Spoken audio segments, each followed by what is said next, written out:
قرآن کریم میں آیت کریمہ کے ذریعے امت مسلمہ کو یہ پیغام دیا ہے کہ اور پچھلے لوگوں کے احوال بیان کیے ہیں کہ آدم علیہ السلام سے لے کر جتنے بھی انبیاء کرام، اولیاء کرام، علماء کرام اور جتنے بھی عوام الناس اور خواص الناس اس دنیا پہ تشریف لائے ہیں، ہر نبی کی قوم میں قربانی کا رواج رہا ہے. ہر نبی کی قوم میں قربانیوں کا رواج رہا ہے. اس لیے اللہ تبارک و تعالیٰ نے فرمایا وَلِكُلِّ أُمَّةٍ جَعَلْنَا مَنْسَكًا کہ ہم نے ہر امت کے لیے قربانی کو فرض کیا ہے. لِيَذْكُرُوا اسْمَ اللَّهِ عَلَى مَا رَزَقَهُم مِّن بَهِيمَةِ الْأَنْعَامِ تاکہ لوگ ہمارے دیے ہوئے رزق کے اوپر اللہ کا نام لیں، تاکہ لوگ ہمارے دیے ہوئے رزق کے اوپر اللہ کا نام لیں. من بہیمۃ الانعام چوپایوں کے جانوروں میں سے، یعنی جو جانور پالتو ہوتے ہیں ان جانوروں کے اوپر اللہ کا نام لیں. آگے فرمایا فَإِلَٰهُكُمْ إِلَٰهٌ وَاحِدٌ کہ تمہارا معبود ایک معبود ہے، تمہارا معبود ایک ہی معبود ہے، وہ ہے صرف اللہ. فَبَشِّرِ الْمُخْبِتِينَ اور آپ بشارت سنا دیجئے. تو اللہ تبارک و تعالی نے ہر قوم کے اندر قربانی کا رواج رکھا ہے، اور الحمدللہ کہ یہ جو مہینہ چل رہا ہے یہ قربانی والا مہینہ چل رہا ہے. اور 10 ذی الحجہ کے دن حضرت ابراہیم علیہ السلام نے بھی قربانی کی ہے. تو اللہ تبارک و تعالی نے ان کو قربانی کا حکم دیا تھا. تو حکم بھی عجیب تھا ان کا، اللہ کا حکم بھی بڑا عجیب تھا. اور کس چیز کی قربانی اللہ تعالیٰ ان سے چاہتے تھے؟ فرمایا کہ ابراہیم میں نے تمہیں خواب دکھایا ہے، میں نے تمہیں خواب دکھایا ہے. اور مسلسل حضرت ابراہیم علیہ السلام کو 3 دن یہ خواب آیا، 3 دن مسلسل یہ خواب آیا کہ وہ دیکھتے ہیں اپنے خواب کے اندر کہ اپنے بیٹے کو ذبح کر رہے ہیں. بہت پریشان ہوئے صبح اٹھ کر، اور اللہ کے نام میں 100 اونٹ قربان کیا انہوں نے. یہ خواب دے کر انہوں نے اللہ کے نام پہ 100 اونٹ قربان کیا. دوسرے دن یہی خواب آتا ہے ان کو کہ وہ اپنے بیٹے کو ذبح کر رہے ہیں، پھر 100 اونٹ اللہ کے نام پہ قربان کیا. تیسرے دن یہی خواب آتا ہے کہ اللہ اپنے بیٹے کو ذبح کر رہے ہیں. تو وہ پریشان ہوئے اور فرمایا کہ نہیں، یہ خواب نہیں ہے، یہ خواب نہیں ہے، حقیقتاً اللہ تبارک و تعالیٰ مجھے یہ حکم دے رہے ہیں کہ تم اپنے بیٹے کو ذبح کرو. تو چنانچہ وہ اپنے بیٹے کے پاس آئے اور اپنے بیٹے سے مشورہ لیا. فرمایا انی ارا فی المنام میں خواب دیکھتا ہوں انی اذبحک فانظر ماذا تری کہ میں تجھے ذبح کر رہا ہوں، بتا تیری رائے کیا ہے اس معاملے میں. ابراہیم علیہ السلام اپنے بیٹے سے مشورہ لے رہے ہیں، بتا تمہاری رائے کیا ہے اس معاملے میں. اور بیٹے نے کیا جواب دیا؟ انوکھا جواب دیا. فرمایا قال یا ابت افعل ما تؤمر فرمایا ابا جان آپ کو جس کام کا حکم دیا گیا ہے وہ کام آپ بلا جھجک کر گزریے، وہ کام آپ بلا جھجک کر گزریے، اس میں سوچنے کی کوئی بات نہیں ہے. ابراہیم علیہ السلام جو ہی اپنے بیٹے کو لیٹاتے ہیں زمین کے اوپر، اللہ تبارک و تعالیٰ اپنے فرشتے سے کہتے ہیں کہ جا جلدی جا اور میرے بندے کو وہاں سے ہٹا دینا اور ایک دمبا وہاں پہ کھڑا کر دینا. تو اللہ تبارک و تعالیٰ کا مقصود یہی تھا کہ حضرت ابراہیم علیہ السلام سے امتحان لے اور ان کو آزمائے. آزمانا مقصود ہے یہاں پر. اور ہر قوم میں یہ رواج رہا ہے کہ ہر قوم کے لوگ قربانی شروع سے کرتے آئے ہیں. بنی اسرائیل والے بھی قربانی کرتے تھے، اور حضرت آدم علیہ السلام کے جو 2 بیٹے تھے ان میں بھی قربانی کا رواج رہا ہے، وہ بھی قربانی کرتے تھے. یہ کوئی مطلب انوکھا کام نہیں ہے دنیا کا. ابراہیم حضرت آدم علیہ السلام کے 2 بیٹے تھے، ان کا نام تھا، ایک کا نام تھا حابل اور دوسرے کا نام تھا قابل. جو ان دونوں نے ایک مرتبہ اللہ کے لیے قربانی رکھی. تو قرآن کریم میں آتا ہے پارہ نمبر 6 کے اندر اذ قربا قربانا فتقبل من احدهما ولم يتقبل من الاخر، کہ ایک کی قربانی قبول کر لی اللہ نے، دوسری کی قربانی قبول نہیں کی. تو جو حابل تھا اس کی قربانی اللہ نے قبول کیا، جو قابل تھا وہ ویسے ہی ناقابل تھا، وہ کسی قابل کے لائق نہیں تھا، تو اس کی قربانی اللہ نے قبول نہیں کی. پہلے زمانے میں ہوتا یہ تھا، قربانی کا یہ رواج نہیں تھا کہ گائے کو ذبح کر دیا، بکری کو ذبح کر دیا، یہ رواج نہیں تھا. قربانی کا رواج یہ تھا کہ جس کو بھی قربانی کرنی ہے وہ ایک پہاڑ کے اوپر چڑھ جائے، ایک پہاڑ کے اوپر چڑھ جانا ہے، وہاں آپ جو جس قربان کر رہے ہیں اللہ کے نام پہ اس کو وہاں پہ رکھ دینا ہے. اور رکھنے کے بعد پتہ کس طرح چلے گا کہ قربانی ہماری قبول ہوئی اور نہیں ہوئی؟ تو آسمان سے ایک آگ اللہ تعالیٰ بھیجتے تھے، وہ آگ آ کر اس سامان کو جلا کر چلی جاتی تھی، تو اس سے پتہ لگ جاتا تھا کہ انسان کی قربانی قبول ہو گئی. تو چنانچہ ایسے ہی ہوا، حابل نے اور قابل نے دونوں نے قربانی رکھی، اور پہاڑ پہ حابل کی قربانی اللہ تعالیٰ نے آگ کے ذریعے قبول کر لی، اور قابل کی قربانی قبول نہیں ہوئی. کیوں؟ کیونکہ حابل کے دل میں اخلاص نیت، حابل کے دل میں اخلاص نیت تھی، اور اس کی نیت بالکل صاف شفاف تھی، اور قابل کے دل میں نیت، اخلاص نیت کے ساتھ وہ قربانی نہیں کر رہا تھا، اس کے دل میں کچھ اور تھا. تو چنانچہ دونوں میں جھگڑا ہوا، دونوں بھائی آپس میں جھگڑ رہے ہیں. پہلے نے کہا دوسرے سے کہ قال لأقتلنک، کہ میں تجھے قتل کر دوں گا. یاد رکھنا، کیا کروں گا؟ میں تجھے قتل کر دوں گا. کیوں؟ ایک جلن کی وجہ سے اس کو ایک جلن محسوس ہونے لگا کہ میری قربانی قبول نہیں ہوئی اور دوسرے کی قربانی قبول ہو گئی. تو اس نے دھمکی دی، حابل کو دھمکی دینے لگا کہ میں تجھے ضرور بے ضرور قتل کر دوں گا.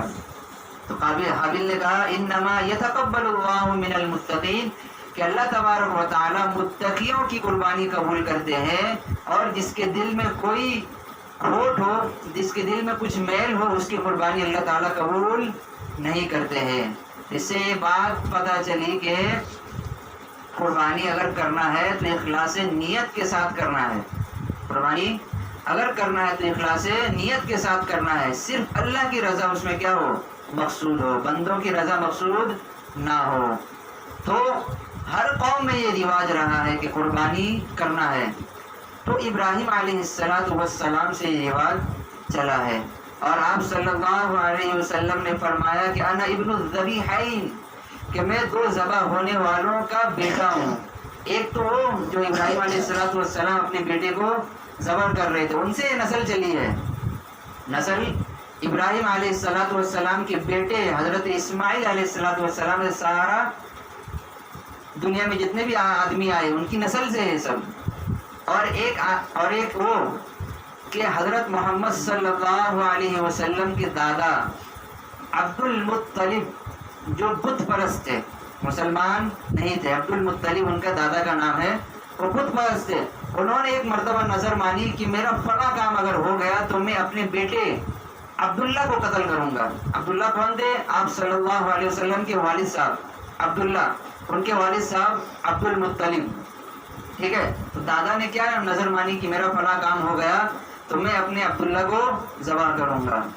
چنانچہ ان کا فلاں کام نکل گیا، اور ذبح کا وقت آیا تو لوگوں نے مشورہ دیا کہ تم ایک بیٹے کو گنوا دو گے اور نسل آگے نہیں چلے گی.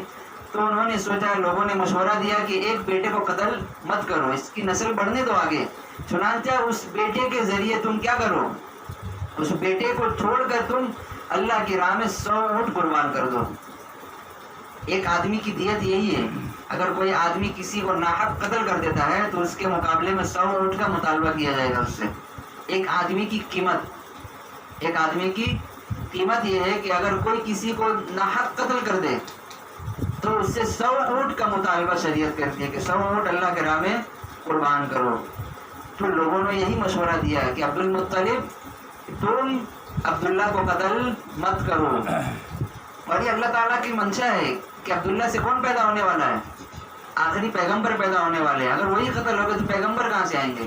تو اللہ تعالیٰ نے ایک راستہ دکھایا اور انہوں نے 100 اونٹ اللہ کے راہ میں قربان کر دی. تو آپ صلی اللہ علیہ وسلم فرماتے ہیں فخر کے ساتھ کہ میں 2 ذبح ہونے والوں کا بیٹا ہوں. ایک عبداللہ جو ذبح ہونے والے تھے بچ گئے, اور ایک حضرت اسماعیل علیہ السلام جو ذبح ہونے والے تھے لیکن اللہ تعالیٰ نے ان کو بچا لیا. اللہ تبارک و تعالیٰ فرماتے ہیں کہ پہلے زمانے میں یہود و نصارہ یہ کہتے تھے کہ مسلمان لوگ گائے ذبح کرتے ہیں, جانوروں کو ذبح کرتے ہیں. پہلے زمانے میں ان کا یہ اعتراض ہوتا تھا مسلمانوں کے اوپر کہ یہ ذبح کیوں کرتے ہیں جانوروں کو, اس سے اللہ کو کیا فائدہ ہونے والا ہے. اگر تم کو کوئی مدد ہی کرنا ہے تو صدقہ کر دو, خیرات کر دو. یہ یہودی لوگ مسلمانوں کو اس وقت تانا دیا کرتے تھے, تم ذبح کیوں کرتے ہو اللہ کی راہ میں, ایک گائے ذبح کر دیا, اچھا خاصا جانور کو ذبح کر رہے ہو اور اس کے اوپر ظلم کر رہے ہو. تو مسلمانوں کو کہتے ہیں تم اس کے اوپر کیا کر رہے ہو, ظلم کر رہے ہو. اچھا خاصا ایک بیل کھڑا ہے, خواہ خواہ لا کے اس کو قتل کر دیا, یہ ظلم ہوا, مت کرو, یہ رواج بند کر دو.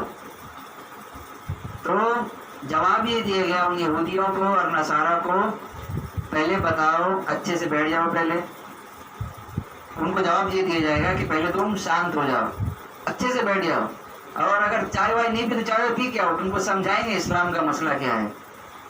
تو وہ لوگ بیٹھے اچھے سے اور ان سے پوچھا گیا بتاؤ یہ گائے کہاں سے آئی ہے, یہ جانور کس نے پیدا کیے, یہ جانور اونٹ, بکری, بھیڑ, دم, یہ کس نے پیدا کیے. تو سب نے کہا کہ پیدا کرنے والوں نے پیدا کیا ہے.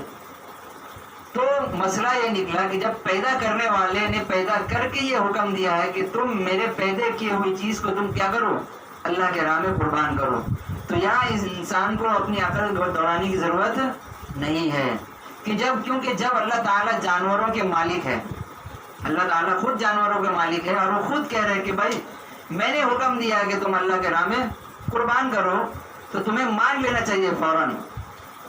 یہاں انسان اگر اپنی عقل دوڑائے گا تو کیا ہو جائے گا, گمراہ ہو جائے گا. تو کہنے کا مطلب یہ ہے کہ جب اللہ تعالیٰ کوئی کام خود کہہ دیں کہ تم میری راہ میں کسی کو قربان کرو یا تم خود جان و مال لگا کر خود قربان ہو جاؤ, تو وہاں پہ چور چرا کرنے کی ضرورت نہیں ہے. مثال لے لیجیے کہ آپ کا کوئی سامان ہو, خود کا آپ کا سامان ہے, تو آپ کے اختیار میں ہے کہ آپ جس طرح چاہیں اس کو استعمال میں لا سکتے ہیں. آپ ایک جانور خرید کے لا رہے ہیں, وہ آپ کا ہے, آپ چاہے اس کو نیچے باندھے یا چھت کے اوپر لے جائیں, کوئی بولنے والا نہیں ہے آپ کو, کیوں, وہ آپ کا جانور ہے, آپ اس کے خود مالک ہیں. اگر کوئی اعتراض کرے گا تو آپ تو لڑ پڑیں گے نا وہاں پر, بھائی جانور میرا ہے, تمہیں اس سے کیا تکلیف. تو اسی طرح اللہ تعالیٰ نے جب قربانی کا حکم دیا ہے تو جانور کس کا ہے, یہ جانور پیدا کون کر رہا ہے, اللہ تعالیٰ خود پیدا کر رہے ہیں اور خود حکم دے رہے ہیں کہ قربان کرو. تو یہاں یہود و نصارہ کو یہ جواب دیا گیا کہ اللہ نے خود پیدا کیا ہے جانوروں کو اور خود کہا ہے کہ قربان کرو, لہذا تم اس معاملے میں خاموش رہو. غازی آباد ایک جگہ کا نام ہے جو مسلمانوں کو بہت پریشان کرتا تھا, بار بار مسلمانوں کو تانا دیا کرتا تھا کہ یہ مسلمان بیوقوف ہیں, مسلمان ظلم کرتے ہیں جانوروں کے اوپر. تو مسلمانوں نے فیصلہ کیا کہ اب اس پنڈت کا کچھ کرنا ہوگا, پنڈت کا کچھ حل نکالنا ہوگا. تو ایک حافظ صاحب کے پاس گئے, ان کو پکڑا, سارا مسئلہ بتایا, دیکھو یہ پنڈت ہمیں پریشان کرتا رہتا ہے, ہر وقت یہ تانا دیتا ہے کہ جانوروں میں ذبح کر کے ظلم کر رہے تھے ان کے اوپر, ان کے جینے دو ان کو. تو حافظ صاحب نے کہا ٹھیک ہے چلو. پھر گئے تو مندر میں بیٹھا ہوا تھا وہ پنڈت کو بلایا اور پوچھا کہ بھائی تم مسلمانوں کو اس طرح کیوں کہتے ہو. تو پنڈت نے وہی جواب دیا کہ تم ظلم کیوں کرتے ہو جانوروں کے اوپر, اچھا خاصا جانور کو تم ذبح کر رہے ہو اور اس کو کھا رہے ہو پھر.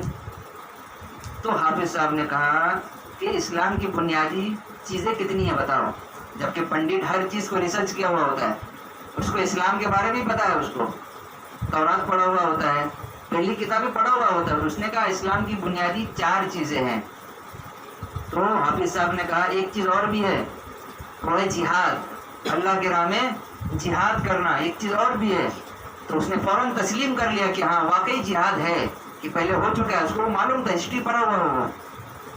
تو اس نے کہا کہ ہاں جہاد ہے. تو حافظ صاحب نے کہا دیکھو اگر جہاد کا حکم آ جائے تو مسلمانوں کو نکلنا پڑے گا کہ نہیں نکلنا پڑے گا. اگر فتویٰ آ جائے کہ تمہارے اوپر جہاد فرض ہو گیا ہے تو جو سچے مسلمان ہوں گے وہ کیسی بھی کر کے کیا جہاد میں نکل جائیں گے, اور جہاد کی تیاری کہاں کریں گے. جہاد میں نکل جائیں کسی کام کو کرنے کے لیے اس سے پہلے اس کی تیاری ہوتی ہے. اگر آپ کو کسی میں بزنس میں حصہ لینا ہے تو پہلے سیکھنا پڑے گا نا. جاب کرنا ہے تو آپ کو پہلے پڑھنا ہوگا اس کے لیے. پہلے سے تیاری ضروری ہے. بنا تیاری کوئی کام نہیں ہوتا. حافظ صاحب پنڈت سے کہہ رہے ہیں بنا تیاری کے کوئی کام ہوتا نہیں ہے. تو ہم کیا کرتے ہیں جب اسلام کا ایک رکن ہے جہاد تو اس کی تیاری کے لیے ہم جانوروں کو ذبح کرتے ہیں. یہ ایک الزامی جواب ہوا. یہ ایک یعنی پتھر کا جواب پتھر سے ہوا. یہ کوئی دلیل نہیں ہے. یہ الزامی جواب ہوا اس کو ڈرانے کے لیے. پنڈت خاموش ہو گیا بالکل.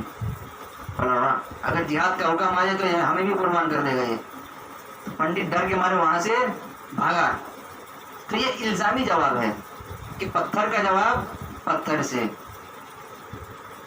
تو جو لوگ بھی اسلام کے اوپر یہ بات کرتے ہیں ان سے یہی کہا جائے گا کہ اللہ تعالیٰ کی ملکیت ہے. اللہ تعالیٰ جس طرح چاہے اس کو کر لے.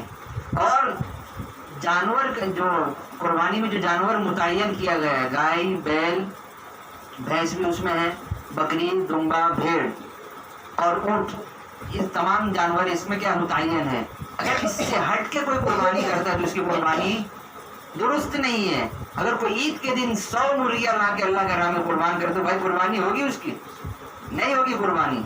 اگر عید کے دن کوئی کبوتر اور کوے کو لا کے قربان کرے اللہ کے راہ میں 1000 لے کے آئے ٹرک بھر کر لائے قربانی آپ کی درست نہیں ہے. تو اسلام یہ بتاتا ہے کہ جس طرح تمہیں بتایا گیا اسی طرح تم چلو گے تو تم کامیاب ہوگے. جس طرح تمہیں بتایا جا رہا ہے جس طرح تمہیں ہدایت دی جا رہی ہے اسی طرح تم چلو تو کامیاب ہو جاؤ گے. اور جانور متعین کرنے کا ایک مقصد یہ بھی ہے کہ ان کے گوشت کے اندر بہت پروٹین ہے. ان کے گوشت کے اندر بہت فائدہ ہے. گائے کے گوشت میں جو فائدہ ہے وہ اور کسی گوشت میں نہیں ہے. دمبے کے اور بھیڑ کے گوشت میں جو فائدہ وہ اور کسی گوشت میں نہیں ہے. اونٹ میں بھی اونٹ کے گوشت میں بہت فائدہ ہے. اگر آپ گائے کے گوشت کا مقابلہ مرغی کے گوشت سے کریں گے تو فائدہ کس میں زیادہ ہے. اب ڈاکٹروں سے پوچھیں گے ڈاکٹروں سے تو ڈاکٹر بھی یہی کہیں گے کہ مرغی میں پروٹین زیادہ نہیں ہے. شریعت تو مرغی کے گوشت کو گوشت ہی نہیں مانتی ہے. مرغی کے گوشت کو شریعت گوشت نہیں مانتی ہے. وہ گائے کے گوشت کو گوشت مانتی ہے شریعت. تو اسلام 4 چیزوں میں کھانے کا حکم دیتا ہے 4 مواقعات میں. سمجھ رہے بات کو اچھے سے سمجھیے گا کہ بہت اہم مسئلہ ہے یہ. اسلام 4 مواقعات میں ان جانوروں کے گوشت کھانے کا باقاعدہ حکم دیتا ہے. حالانکہ کھانا زیادہ نہیں چاہیے. حدیث میں آتا ہے آپ صلی اللہ علیہ وسلم نے فرمایا کہ بدترین برتن وہ ہے جو پیٹ میں انسان ڈالتا ہے کھانا. سب سے بدترین برتن یہ پیٹ ہے. انسان جب ٹھوس کے کھاتا ہے نا کھانا تب پیٹ بھر کے 1 کلو چاول 2 کلو کھا لیتا ختم کر دیتا ہے. تو آپ صلی اللہ علیہ وسلم نے اس کی کیا کی ہے تردید کی ہے کہ بدترین برتن یہی ہے جو انسان پیٹ میں بھرتا ہے. تو اسلام زیادہ کھانے کی اجازت نہیں دیتا. لیکن 4 مواقعات ایسے ہیں جس میں اسلام خود کہتا ہے کہ تم گوشت کھاؤ. اونٹ کا گوشت کھاؤ گائے کا گوشت کھاؤ بکری کا کھاؤ دمبے کا کھاؤ بھیڑ کا کھاؤ. سمجھ رہے بات. تو پہلا موقع یہ ہے جب قربانی کا دن آئے. نمبر 1 قربانی کا جب دن آئے تو اس میں کیا کھانے کا حکم ہے. گائے کا گوشت یا اونٹ کا گوشت یا بکری کا یا بکرے کا یا بھینس کا یا دمبے کا یا بھیڑ کا. یہی جانور ہے. اللہ تعالیٰ 10 راتوں کی قسم کھا رہے ہیں کہ یہ 2 ایام چل رہے ہیں ابھی جو رات گزر رہی ہے اس کی قسم اللہ تعالیٰ نے قرآن کریم میں کھا کر یہ کہا ہے کہ لوگوں کہ ان 10 راتوں کو ضائع مت ہونے دینا. ان 10 راتوں کو ضائع مت ہونے دینا. ان 10 راتوں میں خوب اللہ تعالیٰ سے کیا کرنا ہے نماز پڑھ کے دعائیں کرنی اللہ سے کہ اللہ یہ بقرعید کا جو موقع ہمیں مل رہا ہے اسی طرح اللہ تعالیٰ آپ کو آئندہ بقرعید تک بھی کیا ہے یہ موقع دے. یہ موقع بار بار نہیں ملے گا. تو اسی طرح آپ صلی اللہ علیہ وسلم نے لوگوں کو یہ پیغام دیا ہے. اور دوسرا مسئلہ یہ ہے کہ جو لوگ قربانی نہیں کر سکتے ہیں تو ان کا مسئلہ یہ ہے کہ گھر والے بہت کیا کرتے ہیں ان کے اوپر بوجھ ڈالتے ہیں کہ بھائی قربانی کرو. یا پھر دوست لوگ جو ہوتے ہیں ان کے اوپر بوجھ ڈالتے ہیں یا کوئی بھی بار بار ان سے یہ کہتے ہیں کہ کیا وہ قربانی کرنا ہے کہ نہیں کرنا ہے. وہ تو خود اپنا مسئلہ جان رہا ہے نا کہ قربانی میں کر سکتا ہوں، میں کس پوزیشن میں ہوں، ابھی کس پوزیشن میں چل رہا ہوں، میرے اوپر کتنے قرضے ہیں ابھی. اگر میں قربانی کر لوں تو قرضہ والا دوسرے دن گھر میں آ جائے گا اور پیسے کا مطالبہ کرے گا کہ آپ کے اوپر قرضہ ہے اور آپ مجھے پیسہ نہیں دے کر آپ قربانی کر رہے ہیں، آپ میرے پیسے بھی دیجیے، اس میں حرج ہے. تو شریعت نے آپ کا مسئلہ یہ بھی حل کیا ہے کہ جس کے اوپر قرضہ ہو تو قربانی نہ کرے، بلکہ پہلے قرضے والے کو قرضہ دینا ہے، پہلے کیا کرنا ہے، قرضے ادا کرنے ہیں. اور جس کے اوپر قربانی واجب نہیں ہے، جس کے اوپر قربانی واجب نہیں ہے تو ان کو ٹینشن لینے کی ضرورت نہیں. اگر میں قربانی نہ کروں تو کیا ہو جائے گا، ایسی کوئی بات نہیں ہے. آپ کے اوپر سرے سے ہی واجب نہیں ہے تو شریعت کی طرف سے آپ کے اوپر کوئی پکڑ نہیں ہے. اور اگر قربانی کے دن آپ نے قربانی نہیں کی ہے، ٹھیک ہے، اور کہیں سے گوشت آپ کو دستیاب نہیں ہوئے ابھی تک، بعض جگہ ایسے بھی ہے کہ وہاں پہ 12 بجے کے بعد یا ظہر کے بعد یا رات میں قربانی کرتے ہیں، ایک دن لیٹ، تو کہیں سے گوشت آپ کے گھر میں آیا نہیں ہے تو لہذا بھوکے رہنے کی ضرورت نہیں ہے. دیکھیے سنت عمل ہے، قربانی کی نماز سے پہلے یعنی بقرعید سے پہلے جو نماز ہے اس سے پہلے کچھ نہ کھانا، یہ سنت ہے. لوگوں نے اس کو فرض کر لیا ہے، کچھ کھائیں گے ہی نہیں، یہ غلط طریقہ ہے، یہ اپنی ذات کے اوپر ظلم کرنا ہوا. سنت کو اگر سنت کا مقام دیا جائے تو صحیح ہے، سنت کو اگر واجب کا مقام دیا جائے گا تو یہ آپ اپنے اوپر بھی ظلم کر رہے ہیں اور شریعت کے اوپر بھی آپ ایک الزام باندھ رہے ہیں. ٹھیک ہے، اگر کہیں سے گوشت نہ بھی آئے تو آپ کو چاہیے کہ اپنے گھر میں کچھ بنا لیں اور کچھ کھا لیں. پہلے یہ رواج چلتا تھا مسلمانوں میں، وہ بھوکے رہتے تھے شروع سے ہی. ایسے بھی بہت لوگ جو پہلے سے بھوکا رہیں گے، کچھ کھانا نہیں ہے، نہیں جب تک گوشت آئے گا نہیں گھروں میں کچھ کھانا ہی نہیں ہے، تو پھر ایسے بھی تو ظلم ہو جائے گا بچوں کے اوپر، بیویوں کے اوپر کیا ہے، ظلم ہو جائے گا. تو ان سب بیہودہ کاموں سے کیا اپنے آپ کو بچانا ہے. اور دوسری بات یہ ہے کہ جب 9 ذی الحجہ کا دن آئے وہاں سے فجر کی نماز سے لے کر 13 ذی الحجہ تک شریعت نے ایک کلمہ کو مقرر کیا ہے، وہ ہے تکبیرات تشریق. تکبیرات تشریق وہ کیا ہے، اللہ اکبر اللہ اکبر لا الہ الا اللہ اللہ اکبر وللہ الحمد. یہ 9 ذی الحجہ جس دن آئے، یہ قریب جمعہ کے دن ہے، یہ 9 ذی الحجہ جمعہ کے دن ہے. تو جمعہ کے دن فجر کی نماز سے ہر مسلمان، مرد عورت، بچہ بوڑھا، غیر مسافر مقیم، سب کے اوپر واجب ہے کہ فجر کی نماز سے لے کر 13 ذی الحجہ کی عصر تک ہر نماز کے بعد اس تکبیر کو پڑھنا واجب ہے، سنت اور مستحب نہیں ہے. مسئلہ یاد رکھنا آپ لوگوں کو، سنت اور مستحب نہیں ہے.